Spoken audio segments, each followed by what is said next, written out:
It's me Lord TRX. இன்றைக்கி என்ன நாள்? இன்றைக்கி தேர்ஸ்டே, ஆகஸ்ட் 20. அது மட்டும் இல்லாமல் இன்றைக்கி ஒரு நாளும் இருக்குது. என்னென்னா அதுதான் வேர்ல்ட் மொஸ்கிட்டோ டே. அது என்னடா வேர்ல்ட் மொஸ்கிட்டோ டே நீங்கள் கேட்கலாம். ஏன் மொஸ்கிட்டோலாம் டேவை கொண்டாடக்கூடாதுன்னா நான் பதில் கேட்பேன். பட் அது மட்டும் இல்லாமல் ஒரு டேக்கும் ஒரு ஹிஸ்ட்ரி இருக்குது சொல்லுவாங்க. ஒவ்வொரு ஈவெண்ட்டுக்கும் ஒரு தனிப்பட்ட வரலாறு, அதோட பெருமைகளும் இருக்குது சொல்லுவாங்க. அதே மாதிரி இந்த டேக்கும் ஒரு வரலாறு இருக்குது. அது என்னதுன்னா இந்த வீடியோ சொல்ல போகிறேன். சொல்கிறதுக்கு வழக்கம் போல் நான் இருக்கேன், கேட்குறதுக்கு நீங்கள் இருப்பீங்களா? இருக்கீங்க. ஸோ வாங்க வீடியோக்குள்ளே போகலாம். என்னடா இது வேர்ல்ட் மொஸ்கிட்டோ டே? இந்த வேர்ல்ட் மொஸ்கிட்டோ டே வந்து பார்த்தா 1890 டாக்டர் ரோஸ் இவரால் இந்த டே வந்து இது பண்ணுறாங்க. இவர் இந்த டேவை கண்டுபிடிக்கல, இவர் கண்டுபிடிச்சி ரிசர்ச் பண்ணற எப்படி சொல்கிறது, ஒரு அப்ரிஷியேட் பண்ணுற மாதிரி இந்த டேவை செலிப்ரேட்டில் அவேர்னஸ் பண்ணுறாங்க. எப்படி வந்து நமக்கு கேன்சர் டே இருக்குது, எய்ட்ஸ் டே, இந்த மாதிரி இதுவும் மொஸ்கிட்டோ டே. எப்படின்னா 1890 ரொம்பவே வந்து பார்த்தா மலேரியா அட்டாக் அதிகமாக இருந்ததுங்க. அது காரணம் ஒன்றுமே தெரியல யாருக்குமே. ஸோ அமெரிக்காவிலேருந்து இங்கே வந்து ஒரு ரிசர்ச்சர், அவராக நம்ம ரோஸ், அவர் இந்தியாவராக ரிசர்ச் பண்ணி நோபல் ப்ரைஸும் வாங்குறாரு. தென் ஒரு நோபல் ப்ரைஸும் கிடச்சிருக்கு. ஏற்பட்ட காரியான நோபல் ப்ரைஸுங்க.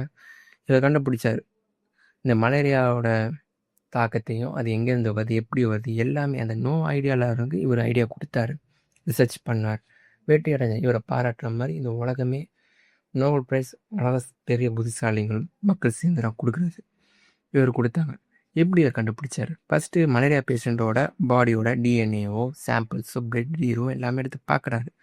தென் அந்த ஏரியாவில் எது ரொம்ப இருக்குது, மொஸ்கிட்டோஸ். இந்த மொஸ்கிட்டோஸை வந்து பார்த்தா டெஸ்ட் எடுக்கிறாரு, ரிசர்ச் பண்ணுறாரு. அப்புறம் தெரிஞ்சுது இந்த மொஸ்கிட்டோ ஃபீமேல் மொஸ்கிட்டோனால தான் இந்த டெங்கு மலேரியா எல்லாம் வருது. முக்கியமாக மலேரியா. அந்த காலத்தில் வந்து பார்த்தா கொசு கட்சி அதிக பேர் இறந்துக்கிறாங்க. பட் அது அவங்களுக்கே தெரியாது. கேட்டால் தண்ணி சாப்பாடு எல்லாத்து மேலேயும் பழி போடுவாங்க. பட் உண்மையான காரணம் இந்த மலேரியானால மட்டும்தான், இந்த கொசுனால மட்டும்தான்.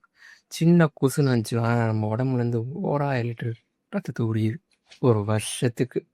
நம்ம வாழ்நாளுக்கு நம்ம ரத்தத்தை உறிஞ்சி அதுங்க குட்டி போட்டால் அந்த குட்டி நம்மளுக்கு திரும்பி கடிச்சு நமக்கு நோய் வருங்கிற எல்லாம் தமிழ்நாட்டில் மட்டும்தான். சர்க்கார் படத்தில் சொல்லுமா கேவலம் கொசு கடிச்சு பல பேர் இறந்த வரலாறுலாம் நம்மக்கிட்ட தான் இருக்குது. அதே வரலாறுனா இவரை வந்து பார்த்தா இவர் ஒரு வரலாறு உருவாக்கிக்கிறார். இதனால தான் இது வந்து தென் இன்னும் ஒன்று சொல்ல தோணுச்சு. ஓடமோசு, இந்த ஆல் அவுட்டு, தென் இந்த கொசுவத்தி இதெல்லாம் யூஸ் பண்ண கொஞ்சம் அவாய்ட் பண்ணிக்கோங்க. பிகாஸ் அது எதுவுமே not good for health. Okay, உங்களுக்கு வந்து ஆஸ்மாலேருந்து எல்லா வகையான லங்ஸ் இன்ஃபெக்ஷன் அண்ட் இதுவும் வரும். ஸோ அதை கட் பண்ணிவிட்டு அது எப்படி சொல்கிறேன், வேறு ஏதாச்சும் ஒரு ஆல்டர்னேட்டிவாக பாருங்கள். ஸோ இந்த மாதிரி திங்ஸ்லாம் யூஸ் பண்ணாதீங்க. உங்கள் ஹெல்த்தை கேஷ்னா பார்த்து மழை காலம் வர ஆரம்பிச்சிச்சு, தண்ணியை தேக்கிறது உட்காரிங்க.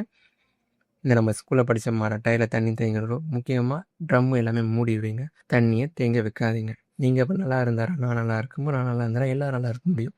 இதே மாதிரி வேறு ஒரு டே நாளைக்கு வேற ஒரு கண்டென்ட்டில் பார்க்கலாம். இப்படி உங்களின் நான் லார்ட் டிஆர்எக்ஸ். பாய்.